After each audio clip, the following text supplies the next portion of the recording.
Good morning, and welcome to another episode of the Jen GTM Show, where we really share true insights about GTM, where we can really help our alliance leaders and co-marketers, and also the founders of the ISVs to really help them in their cloud journey. So today in this episode, I have a very important guest, AJ, joining me. I've known AJ for a few years now. He's a very great background. He comes from Glean and also currently working with Kore.ai. So I'm going to turn it to him to introduce himself a little bit and then we can jump right in. Sure. Thank you, Jen.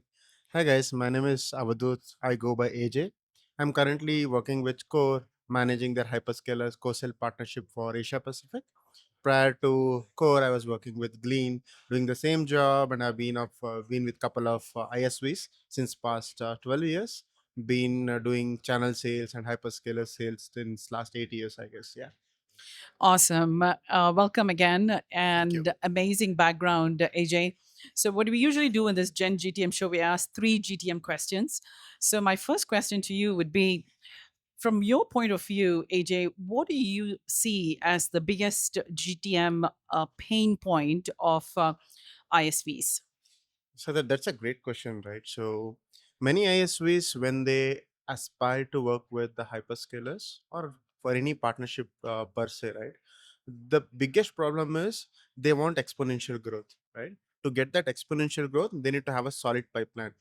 Most of the ISVs goes wrong is that they expect the hyperscalers to be a lead generating machine, which will not be the case, right? Like a vending machine, you put Exactly. it and something will come Th- out, right? Exactly, right? This is Yeah. not a kind of a switch on kind of a thing where you go to hyperscalers and ask them leads, right? They're not a lead generation machine for you. Right. In first 6 to 9 months, you need to set up the foundation. First, have the co-sell or sorry, co-build ready. Post that, you need to have the relationship with the hyperscalers, and then you should start giving your leads to them, kind of doing a co-sell. Pushing it via marketplace and whatnot, right?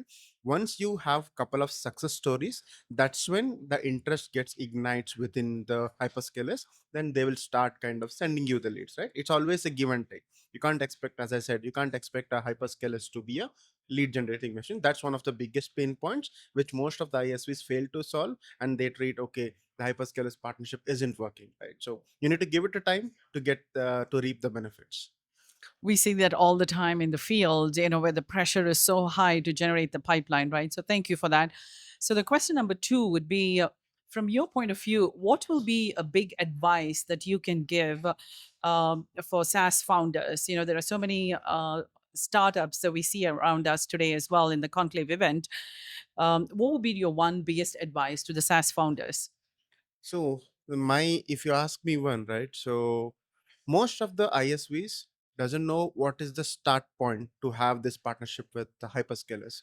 They need to kind of get registered themselves, creating the IDs, having access to the ACE portals and whatnot, right? They're clueless.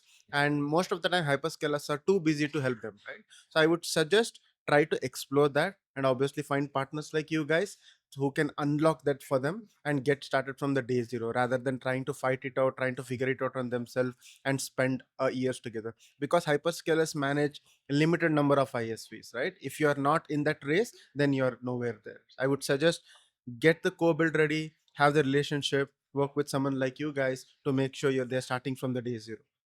That's awesome. Thank you for the plug in for the SaaSNova there because I didn't tell you that to say that there. But thank you again. That is very true. SaaSNova can really help SaaS companies really trying to scale with the hyperscalers like AWS, where you really don't know what the starting point is, right? So thank you for that. And my last question for you, AJ, would be what do you think, is the fastest way for an ISV to really build relationship with AWS field team?